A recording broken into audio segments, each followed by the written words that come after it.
good story about the afterlife, it's for me, is usually one that the person that died comes back to haunt the person they believe is responsible for some mishap that occurred while they were alive. There's one interesting story about when the king of the Asante Empire died. His successor took one of his wives to bed, and the ghost of the Asante Hene that had died struck and took the life of his rival. This story revolves around a web of backstabbing, intricate planning, and manipulation involving two Asante Hines, Osei Kwame and Opoku Fofi, and one queen mother, Kunedu Yadom. Osei Kwame's ascension as Asante Hene came about because he was handpicked by his predecessor to take over from him when he died. Right from the start, Osei Kwame knew he didn't have the support of all the chiefs of Asanteman.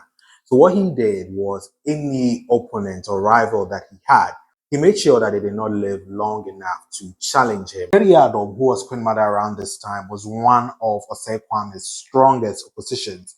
Her reason for disliking Osei Kwame was because one of her sons was a rival to Osei Kwame's claim as Asante Hene. A few years into Osei Kwame's reign, Kunedu Yadom got her chance when the son that was a rival to Osei Kwame abruptly died. Yadom blamed Osei Kwame for the death of her son, and rumors began to spread across the Asante Empire that Osei Kwame had poisoned Kunedu Yadom's son.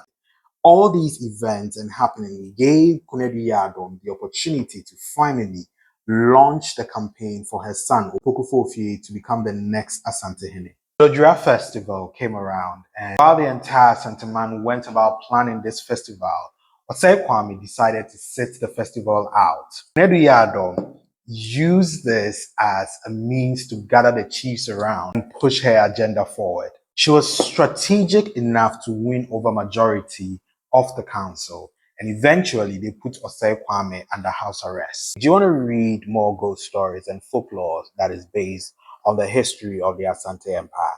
Then I would want to recommend this book to you, The Usurper Stream. If you're in Ghana and you'd want to get a copy of this book, there's a number scrolling somewhere on the screen that you can call. If you're outside Ghana, log on to Amazon and place an order today. Osei Kwame managed to flee his captors. Now his kingdom was under the threat of a civil war, and to avoid that, Osei Kwame committed suicide.